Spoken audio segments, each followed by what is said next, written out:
Corpus Christi's two main reservoirs are at 8% capacity. That is not a seasonal dip.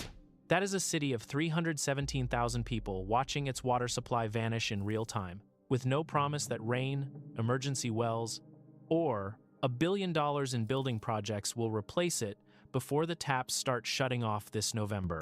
How does a coastal city with a major port, 1 million barrels of daily refining capacity, and 500,000 water customers end up 6 months from running dry?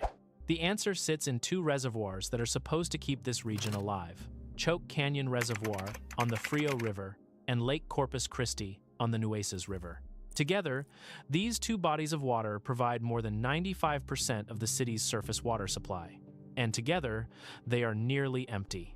Satellite photos show Choke Canyon's collapse over 5 years, from 47% capacity in October 2021 to under 10% today.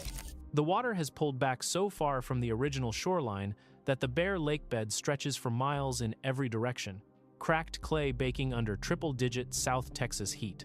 Lake Corpus Christi sits just above 9%. Boat ramps that used to reach the waterline now end hundreds of feet from the nearest puddle. The countdown keeps getting worse. The city's online water dashboard first predicted these reservoirs could hold out until March 2027. Then, the state changed the number. A March 17th emergency warning said both Nueces Basin reservoirs could be drained as soon as May 2026. 5 different predictions have been run, and the spread is huge. In the worst case, usable water runs out this summer.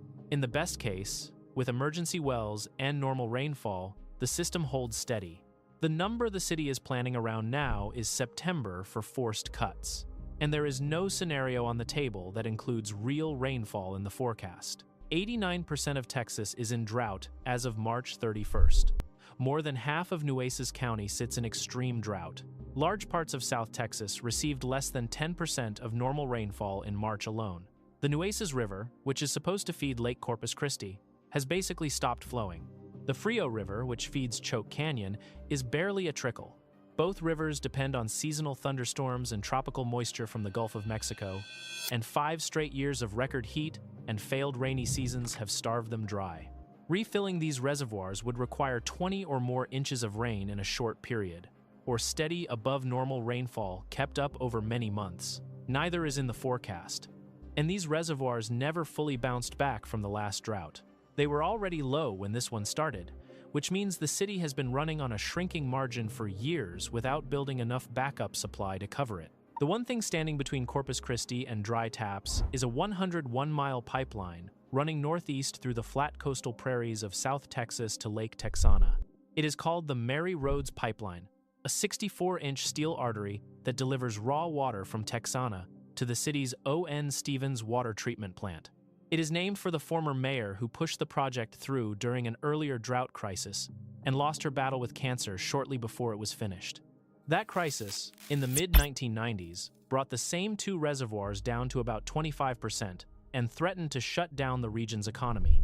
The pipeline was the fix, a $200 million plus emergency lifeline that took years to build and was supposed to make sure Corpus Christi never faced this kind of threat again. 3 decades later, the pipeline is the only reason water still flows from the treatment plant to 500,000 customers. On a good day, the pipeline delivers between 72 and 79 million gallons.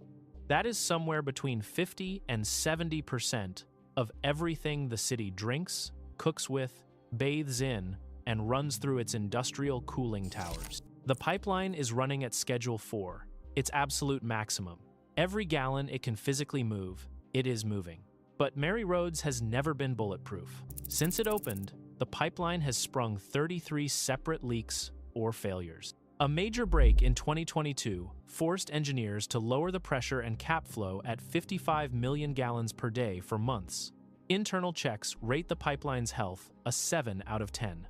The city spent millions on emergency repairs and upgrades just to push it back to full output. And there are claims that Corpus Christi underused the pipeline for years before the crisis, skipping past tens of billions of gallons of already purchased Texana water to save on electricity costs. The city insists that choice was an engineering call after the 2022 break, but the result is the same either way. The reservoirs that were supposed to serve as the main supply are now basically empty, and the pipeline that was built as a backup is carrying everything. the same system that was built to save this city once before.